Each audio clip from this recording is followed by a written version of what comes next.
और मैं यह शपथ खा लिया हूँ कि जब तक नीतीश कुमार, जब तक हमारे चाचा मुखिया, बिहार का मुखिया चाचा अगर नहीं है काम को सॉलिड करते हैं तो हो सकता है कि हम लोग आत्मदाह करने के लिए भी तैयार हूँ। और तत्काल रोक लगाइए। अगर तत्काल इस पे रोक नहीं लगी तो हम, जैसा कि आपको कहा, चक्का जाम पूरे प्रदेश में करेंगे। जो कि नीतीश बाबू ने बहाल किया, नीतीश बाबू ने फिर रद्द कर दिया।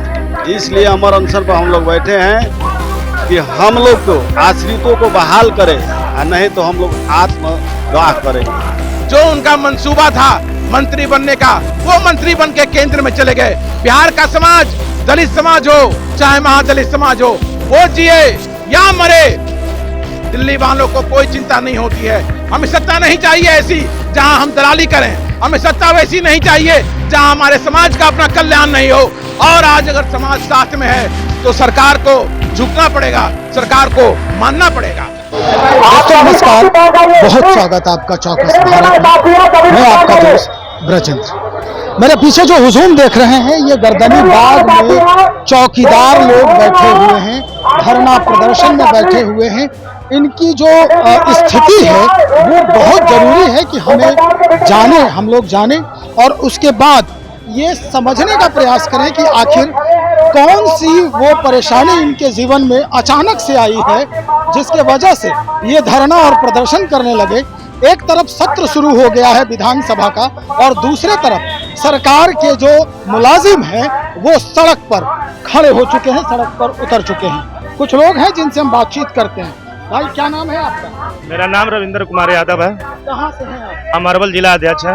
अरवल जिला अध्यक्ष। क्या मसला क्या है यहाँ? मसला है कि पूर्व में सेवानिवृत्त तथा सेवानिवृत्त होने वाले जबदार चौकीदार को आश्रितों को बहाली, स्वैच्छिक सेवानिवृत्ति को शेष बचे हुए आश्रितों को निर्गत किया जाए।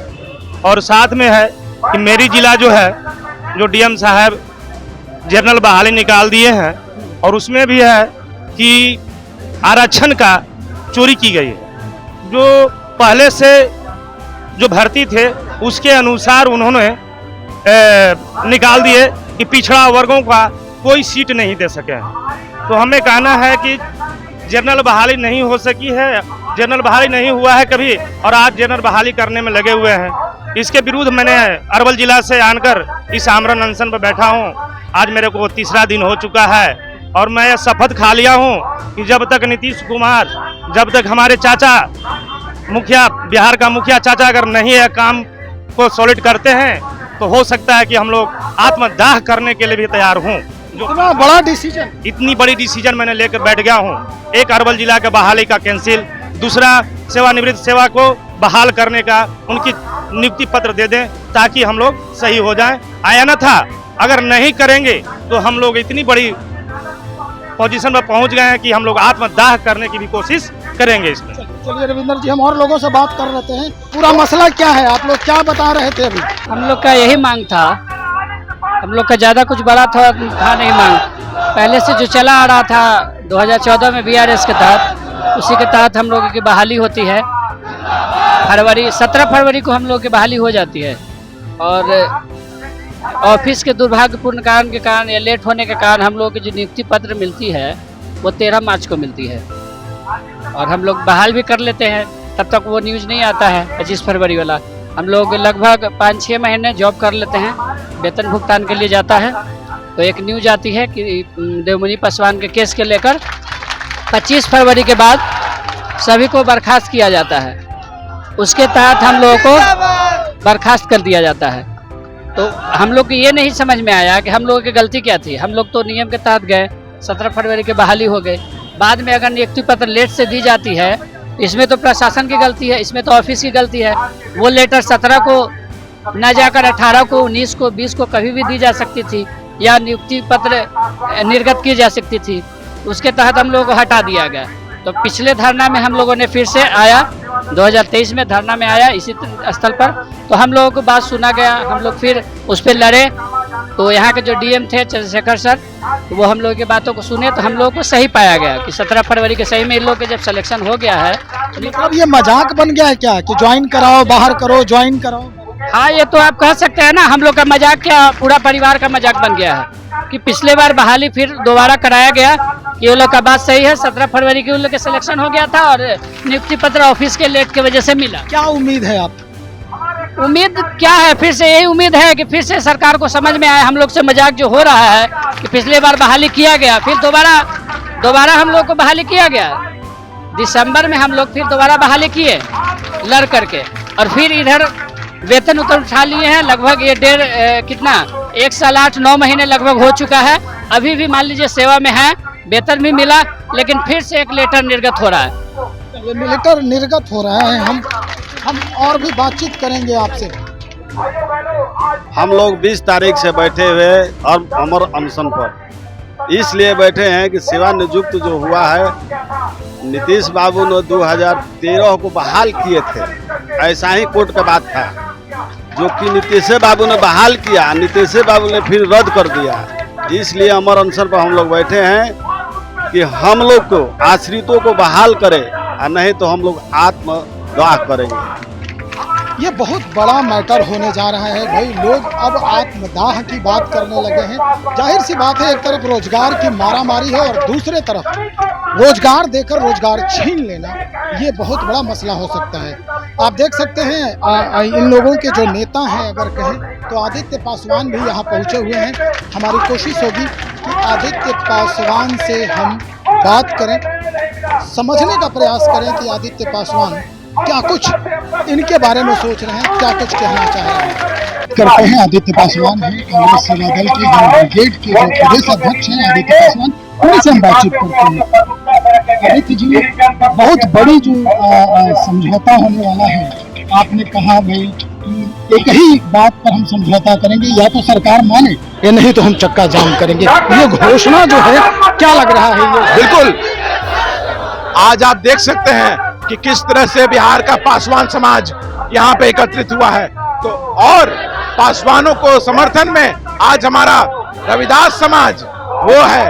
तो एकता की तरफ, दलित एकता की तरफ, जिसको नीतीश कुमार जी ने तोड़ने का काम किया था, फिर से हम बढ़ चले हैं। और आज सिर्फ ये मेरा आह्वान नहीं है, ये पूरे पासवान समाज का आह्वान है कि इसे आप रोल बैक कीजिए और तत्काल रोक लगाइए। अगर तत्काल इस पे रोक नहीं लगी तो हम, जैसा कि आप लोग कहा, चक्का जाम पूरे प्रदेश में करेंगे। और जब तक सरकार मानेगी नहीं, जो जहां है, जिस जगह पे है, जिस गांव में है, जिस जिला में है, वो स्टेट हाईवे हो, नेशनल हाईवे हो, कहीं भी जिला मुख्यालय हो, वहां हम उसको बंद करने का काम करेंगे।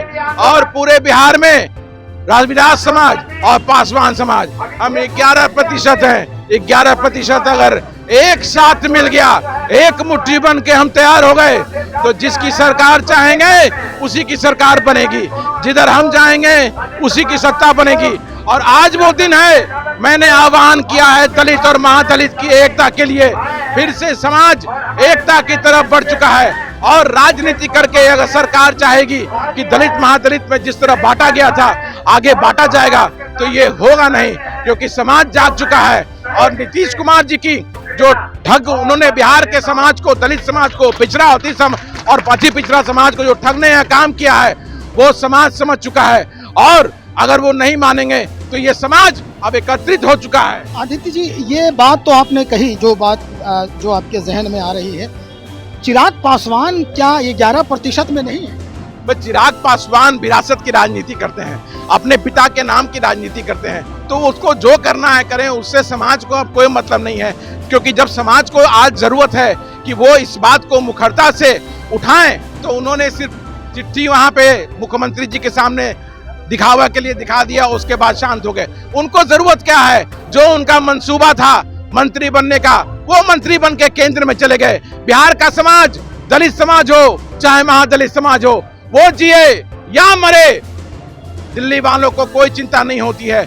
यहाँ के हम हैं, इसी मिट्टी के हम हैं। हमें वो दर्द मालूम है कि जो दलित समाज है, महादलित समाज है, इस जो पासवान समाज है, रविदास समाज है, मांझी समाज है, मुसहर समाज है, रोज किस तरह से अपने जीवन यापन के लिए मजबूरी में रहता है और मरता है। उस मजबूरी को हम लोग समझते हैं, इसीलिए हम उनकी आवाज को उठाने का काम कर रहे हैं। और जब तक न्याय नहीं मिलेगा, पिछली पंक्ति तक जब तक न्याय नहीं जाएगा, हम आवाज उठाते रहेंगे। आखिरी सवाल ये है, इनकी बात मनवाएंगे आप या फिर वैसे ही ढाक के 3 पात? नौकरी लौटेगी इनकी? बिल्कुल लौटेगी। अगर समाज संगठित है, समाज एक है, तो सरकार को मानना पड़ेगा। सत्ता में नहीं है आप। कोई बात नहीं है, हमें सत्ता नहीं चाहिए ऐसी जहां हम दलाली करें। हमें सत्ता वैसी नहीं चाहिए जहां हमारे समाज का अपना कल्याण नहीं हो। और आज अगर समाज साथ में है तो सरकार को झुकना पड़ेगा, सरकार को मानना पड़ेगा। बहुत शुक्रिया जानकारी देने के लिए। कांग्रेस सेवा दल के आदित्य पासवान से बातचीत हो रही थी चौकीदारों दफादारों के मुद्दे पर। स्पष्ट कर दिया है आदित्य पासवान ने कि अगर सरकार बात नहीं मानती है तो निश्चित तौर पर हम अलग रुख इख्तियार करेंगे। हम सड़क पर आएंगे, चक्का जाम करेंगे और पूरा माहौल बदल देंगे इस बिहार का। बने रहिए, हम दिखाएंगे वो भी मंजर क्या होता है इन लोगों का। नौकरी मिलती है या फिर भाग के वही 3